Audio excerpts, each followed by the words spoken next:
வணக்கத்துடன் இது இன்பா டாக்ஸ்.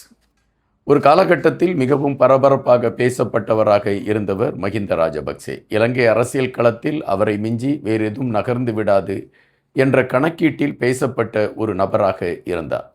ஆனால் தற்பொழுது மஹிந்த ராஜபக்சேயை மையப்படுத்தி நடந்து கொண்டிருக்கக்கூடிய இரகசிய நகர்வுகள் என்ன?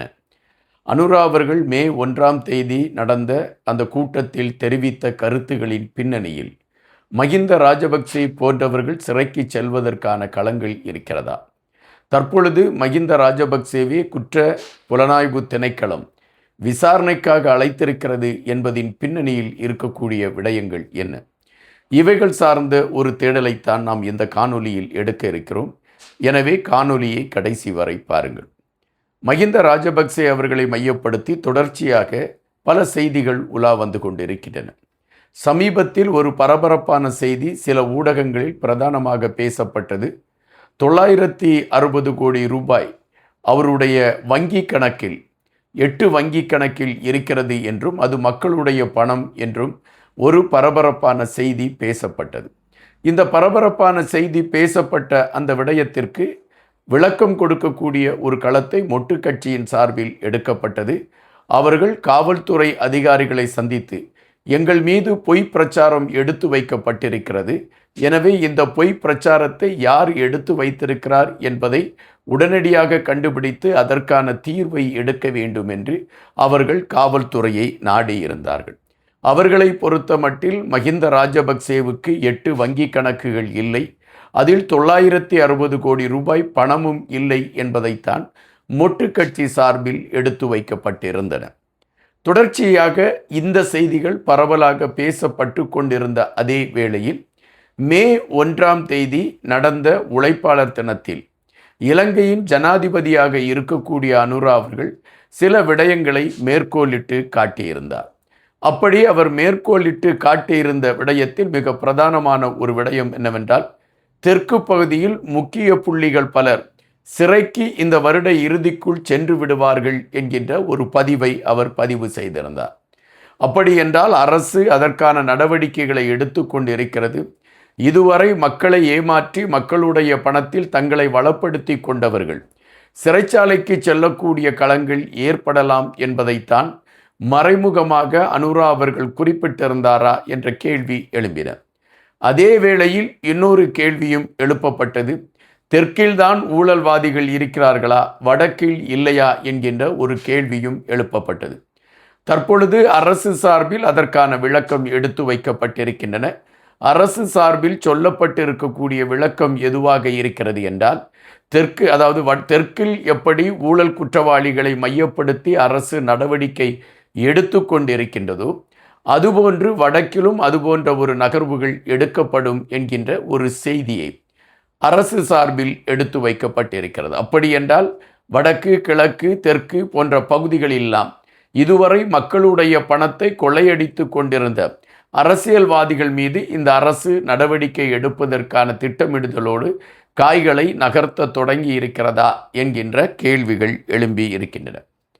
தற்பொழுது இது ஒருபுறம் பேசப்பட்டு கொண்டிருக்கக்கூடிய அதே வேளையில் மஹிந்த ராஜபக்சே 960 கோடி ரூபாய் கையில் வைத்திருக்கிறார் என்ற விடயம் அடங்குவதற்கு உள்ளாக இப்பொழுது இன்னொரு பரபரப்பு செய்தி வெளிவந்திருக்கின்றன.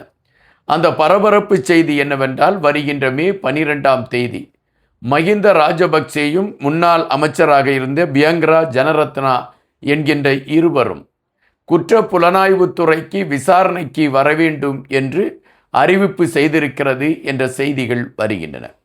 எதற்காக இவர்கள் விசாரணை களத்திற்கு செல்ல வேண்டும்?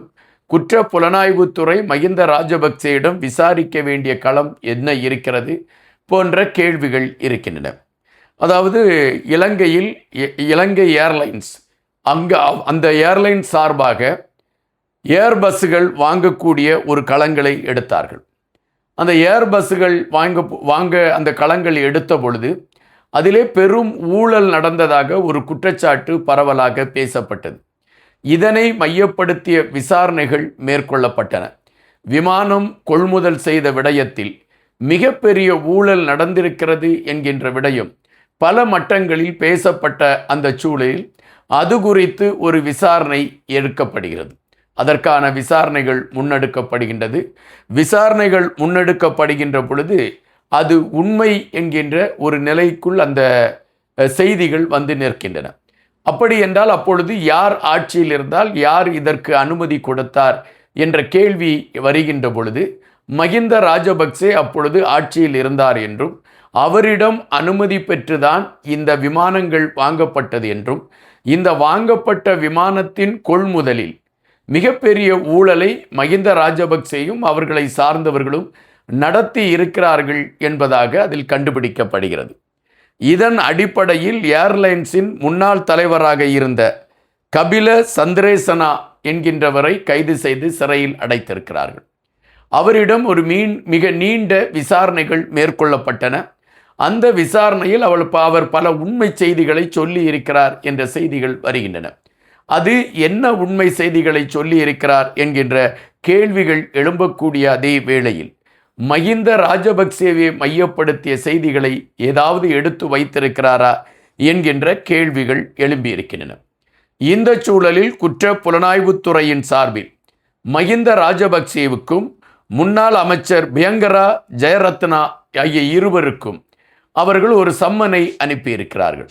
அந்த சம்மனில் அவர்கள் குறிப்பிட்டிருக்கக்கூடிய விடயம், இந்த ஏர்பஸ் அதாவது விமானங்கள் வாங்கியதில் ஏற்பட்டிருக்கக்கூடிய குளறுபடியின் காரணமாக உங்களை விசாரிப்பதற்கான களம் எடுக்க வேண்டியதிருக்கிறது.